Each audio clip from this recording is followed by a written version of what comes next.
मैं रमा अनुपमा अपने YouTube channel से आप सभी का स्वागत करती हूँ। मैं अभी एक गीत सुना रही हूँ। अच्छा लगे तो लाइक शेयर कमेंट करना ना भूलें और मेरे चैनल को सब्सक्राइब कर लें।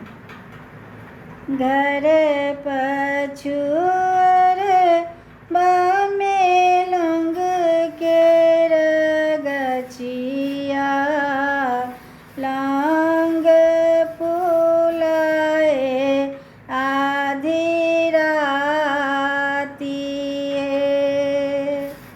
घर पछुअर बामे लंग के रगचिया लंग फूलाए आधी राती हे।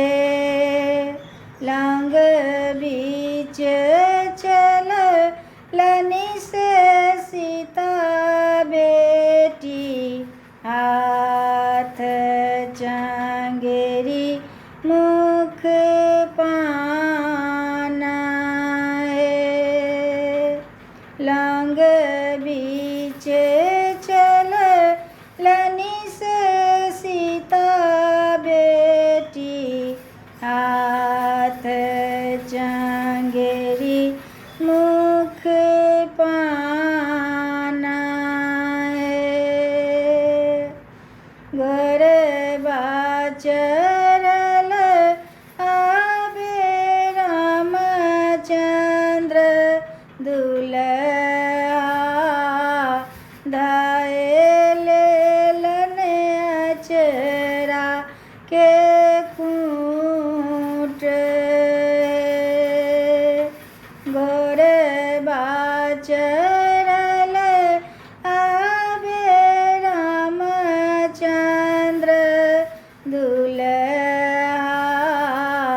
धाये लेलन अचरा के खूंट है।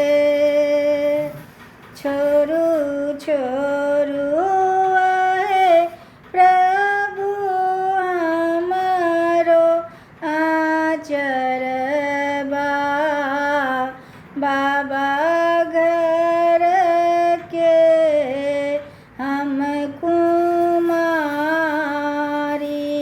है। छोरू छोरू आहे प्रभु हमारो आचरबा बाबा घर के हम कुमारी हे। हम को ना छोड़ब सीता तोहरो आचरबा कहिया तू एब हमार हो। हमको ना छोड़ब सीता तोहरो आचरबा कहिया तू एब हमार हो। जाहि दिन आए प्रभु बाबा मोर बियाता ओही दिन होयब तोहार हे। जाहि दिन आहे प्रभु बाबा मोर बियाता ओही दिन होयब तोहार हो।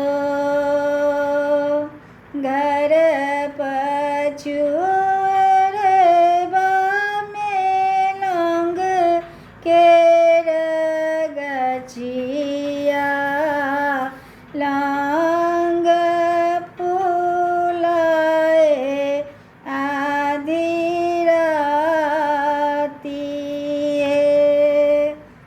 धन्यवाद।